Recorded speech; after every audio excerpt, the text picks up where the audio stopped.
Hi guys, welcome to another video. Sorry I haven't been around for a long time. I've been sort of busy doing my GCSEs and stuff, so I've just been doing that. So I've done bits and bobs to the layout recently, which I haven't really documented as much. If you follow my Facebook page, the Swanage Model Railway, there's pretty much regular updates on there. So if you have Facebook and check that out, you can have a look. Because sometimes videos I don't have the time, and due to internet problems, sometimes I can't upload for long times or periods. So yeah, so let's start off. This area is pretty much the same as last time. I managed to do this fencing and got rid of these trees which were overhanging. Didn't really like it, so I've made it a bit more open, and I think it actually over a couple of weeks of them not being there, I've just got used to it, so I quite like it like that. So that's alright. I've managed to add here a whistle sign, so that looks pretty nice there. I just thought that's what I needed really, so I saw that in the model shop, so I brought that. It needs a bit of painting, and it needs to be a bit more blended in, and then that's done. We got the milestones, so we got 3/4, a half and a quarter just there, so they're in place. I know they're not really scaled as much, but they'll be alright for the time being. It's a bit more details. Track needs weathering a bit more. So what I've done now, I'm going to ballast this section. I've painted the track all black, and all between the gaps and stuff is all black, so weathering should be a bit more nicer, and I think the track will be look much better. So yeah, that will be ballast soon. Swanage stations, not much has happened. I'm starting to work on the station building and the platform a bit more, just to get all the details and stuff in. So I'll be working over that the next couple of weeks, as it just needs to be done, and I've got everything for it. So yeah, just need to put it all together, and that should be alright. And then the goods sheds will be built, which I'll get to a sec. So yeah, Swanage building is being worked on. So what I've done is installed this balsa wood sort of piece of wood. My carpentry skills are not very good, so it's one piece, and it just nicely fits over this bit of brickwork here, and it's just nice surface which I can sand, gets them all gripped to the glue for the canopy to be stuck on. Here will be obviously not gantry, but sort of steel frame or iron frame, which will go out to the end of the canopy. So that will be done, and then I need to weather it, repaint the roof, put another chimney on, and then add all the signs and stuff once the canopy's built.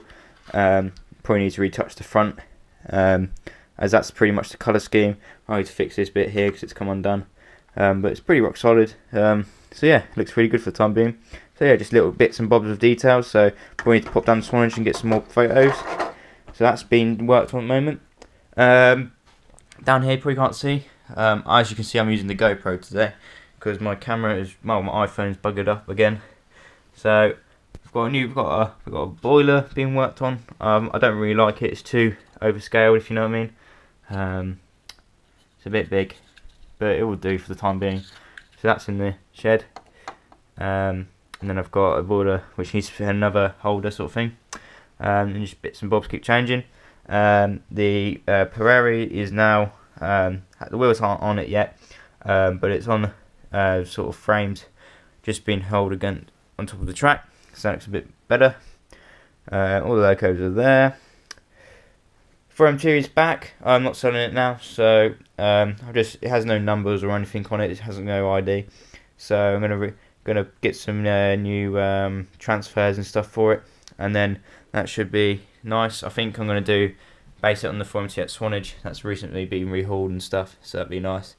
Clan 9, I've kind of weathered the under chassis a bit, just where the firebox would be. Typically they did rust there a tiny bit, so I know it's preserved and all that, but I just think it looks a bit more realistic and better. Now the big part I've done is this section here. Now you probably think, well, what? How have you done this? Why have you done this?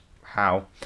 And in 1 month, a lot can change. So I had Mr. Brown round, and he just recommended this track plan for this sort of just here, and then we thought, oh, let's get a turntable. So I brought a turntable and I built a shed from scratch. So quite happy with that. So yeah, as you can see, just had all this track work. I've had to add more sort of rail guiders because the trains will just derail otherwise because my track work's so bad.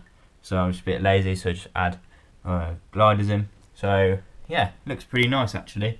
I concreted it all inside with a card, so it looks much neater than the previous shed. So I learnt a lot from building that to this. So this is much better built and design. So then I added inspection pits as well, and then just did all the interior sort of stuff. Homemade sort of water tower there, as you can see. Just built from scratch, just spare parts and stuff. Just sort of based on the Mid-Hants Rockley's water tower there. So yeah, it's all done. But yeah, the building is pretty much done. Lots of little bits and bobs and details need to be put in there.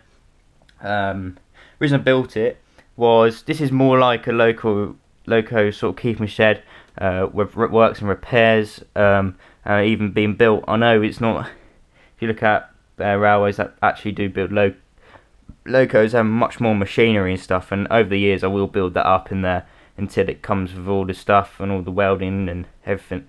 But for the time being, I sort of need a running shed, so whatever loco is going to run that weekend or whatever, they've got some place to go. So that's just here. This line's dead, so I'm going to put some sort of wagons or something in there, and then just add containers and stuff around the outside. I'm going to have a sort of white chalk cliff here, and then it should all blend in quite nicely. But yeah, if I come round, I'll show you a bit more. And there we go. So yeah, sort of based the colour scheme of this turntable on Swanage, as the handrails are white.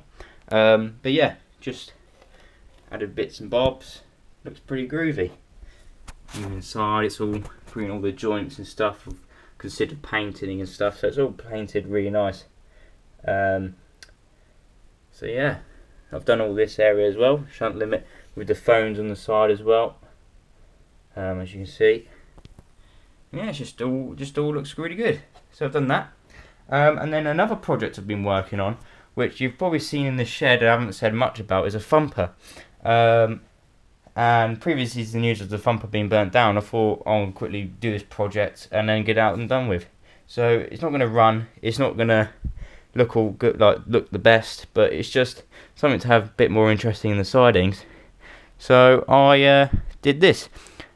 So originally it was just a suburban replica railway suburban coach, which is quite rare, and they were only selling for 15 quid in my local model shop, and they had two. So I brought one. I wish I brought the other one now, because I could have had the double unit.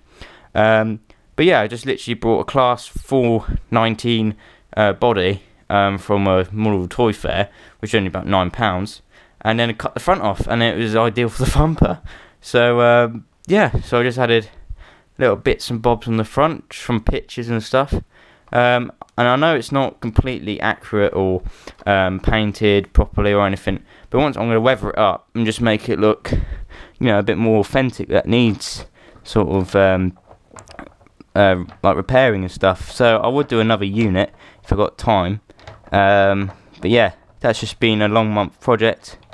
It wasn't intentionally needed to be done or anything, but I just thought I'll get along with it and see how it goes. And I'm quite happy how it's turned out, to be quite fair. So I'll weather it up. It'll probably come out something like this, like weathering wise. I was quite impressed with this DMU anyway. So yeah, that's how it goes. Also recently brought this Buffet restaurant coach, and it is a replica railways, or mainline, or no, it is is it? Yeah, it's a replica railways, isn't it? Yeah. So I'm really happy with that. It is based on a Batman body, I think, the original Batman bodies, and that's a Batman coach right there. And sort of compared to the difference of time, it just blends in. Details great. So I've sort of gone down the route of selling all my Hornby coaches, and now I've invested in replica railways, mainline, Batman, and replica railways again. I have got a Lima coach here now. I hate this coach. It's not really accurate. It doesn't look nice. The windows are horrible on it. It's just too tall as well, and it just doesn't. It's Lima for a starter, so you know it's going to be rubbish. A set part from their diesel locomotives are really cool, just like Lion. I mean, look, yeah. Which I actually love to bits. It just looks so nice. I know they need to do a number work and stuff on it, but I just love it. It's a great runner as well. But yeah, so I'm gonna get a couple more rakes of these, as they're not too bad for money, to be quite honest. It's just probably, you could probably buy 4 Hornby coaches for about the older type for about £30 to £40. And now these probably cost, you know, a bit more each. So bought this for £20. This was a tenner. This was about 12 quid, and that was obviously £22 normal price. So I'm gonna buy a couple more open coaches, because that's what only Bachmann does. You can only get open coaches in Bachmann, and a lot of preserve railways have them. So yeah, it's pretty nice. So now I got all them coaches. I don't have a BSK anymore, which I just sold actually. But what I did with my original BSKs is, in the back sort of area, they had the parcels and they had the sort of support wall in the middle. And normally on preserved railways, they get rid of that and make it for where the push chairs and stuff go. So that's what I did in one of my BSKs, and I've even added all like the brake handle and everything in it. I mean, it looked really nice inside actually. Although you couldn't see much, you knew it was there, so you knew it was a nice coach. But sadly, yeah, I had to sell that. So if I do get a Bachmann or some sort of coach like that, I will probably do the same sort of thing, because I think it just looks a bit more realistic to what I'm modelling. So that's a good adaptation to think about, guys, if you're doing that sort of thing. And even if to buy wheelchairs or push chairs from Hornby or Bachmann, or even the German company, I'm trying to think what it's called, but one of them sort of companies, they will sell something like that, and it just gives it more detail. And obviously if you're modelling preserved railway, that's what you do. So yeah, I hope you enjoyed this layout update, guys. I know it's been short, or I don't know how long it's gone actually. But yeah, I've just been cracking on with it really. And yeah, so by the end of this week, hopefully get a running video in, if I haven't stopped revising or something. And yeah, so yeah, I hope you enjoyed this video. Please subscribe, comment, and also, guys, I do request. I know I'm not trying to force you guys or do anything. I'm so close to 400 subscribers, and by the end of this month, I'll finish my GCSEs, and getting 400 subscribers then would be a bonus, and it'd be so nice. And I'll probably get a bit more involved with YouTube, because I've got a bigger audience. But yeah, I just want to keep it all traditional, no modern sort of editing sort of stuff. Just keep it simple, basic, and high quality. That's all I care about. But yeah, just if I get 400, I would be so happy, and I'll probably do something for it, something special. But yeah, thanks for watching, guys.